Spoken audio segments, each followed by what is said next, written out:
What's up, everybody? Mike here, and I'm going to show you how to make my Serrano cheddar cornbread in just a minute, and we're going to start with that procedure and all the equipment you're going to need. It's super simple, and you're going to love it.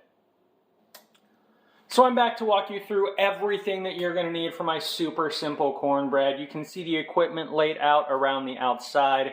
And then for the actual ingredients, you are going to have 1 1/4 cup of ground cornmeal, 3/4 of a cup of flour, 1 full cup of whole milk, 1 egg that has been beaten up, 1 cup of pre-shredded cheddar cheese.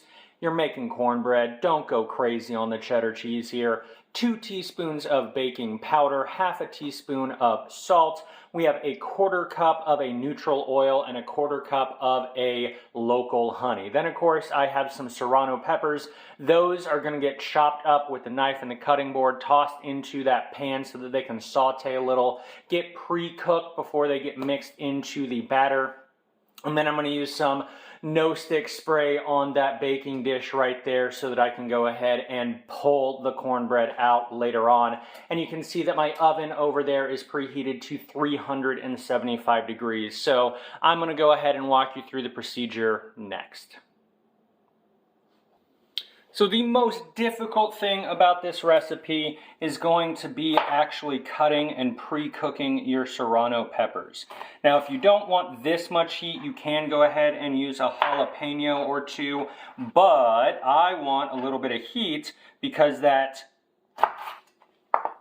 corn and the honey is really going to counteract any of that heat. I'm also going to take out the white membrane and the seeds so that that isn't adding additional heat, and there really isn't a lot of flavor in that. So all that I'm going to do is very carefully cut the white membrane out of my peppers, try to get out as much of the seeds as possible, and then just set those off to the side. Once you have this all portioned and ready to go, you are going to very finely chop this pepper so that you can go ahead and put that into a now preheated pan so that that will cook very quickly and you don't worry about large raw chunks of pepper in your finished cornbread. So this is just going to get a very quick chop.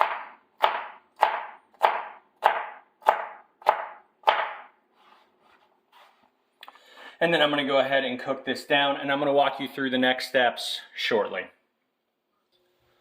So my pan is nice and warm. I have chopped up my Serrano peppers just a little bit more finely since the last time you saw me. I am going to just get these in so that they can go ahead and start sauteing down. And while these are sauteing down, I am going to get the actual batter started. And it is super simple, like I said. What we're going to do, we're going to toss in our cornmeal, we're going to toss in our flour, and we're going to toss in our baking soda and salt, or baking powder and salt. We want to get this mixed up and combined. And if you are using more flour than cornmeal in your cornbread, you are wrong. That is just yellow bread. So please actually make it cornbread and have more cornmeal than actual flour. Once that is combined, you are now going to add in your wet ingredients. You have your 1 egg, your 1 cup of milk, your oil, and the honey.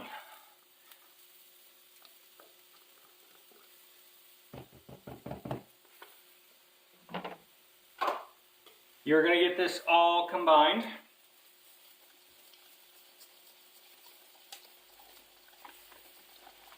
And once this is completely combined, that's when you're going to start adding in your flavorings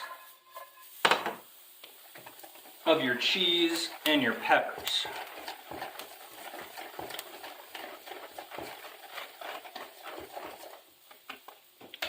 So everything is combined.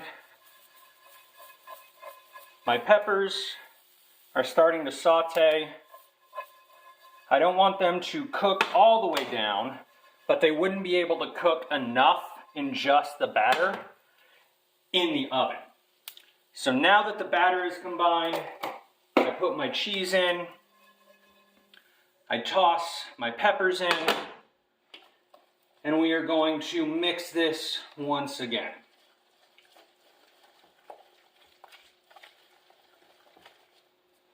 Make sure that you get into all those corners.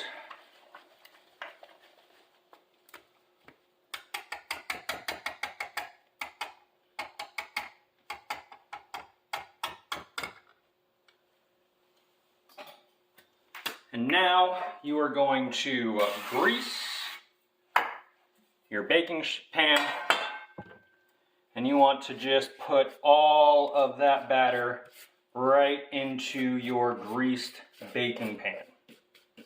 Depending upon the size of your baking vessel, if you're doing corn muffins with this recipe, or if you're doing cornbread like I am, the cooking time is going to vary a little bit, but I'm going to check on this after about 15 minutes to see what it looks like around the edges, and I will show you the finished product, and I'll let you know how long this part of my cornbread took when you see me next.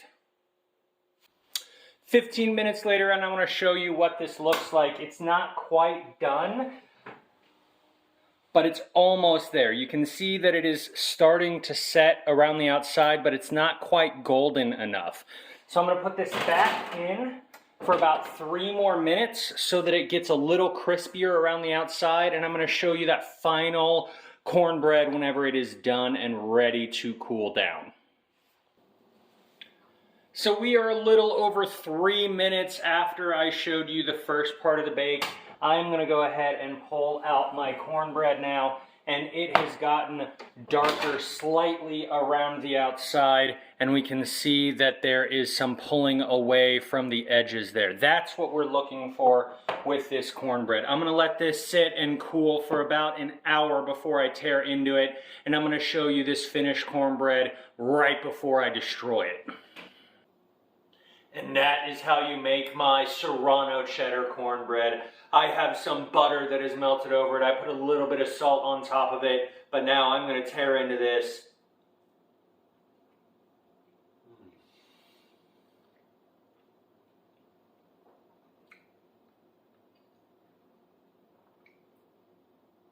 Just a little bit of heat from the Serrano.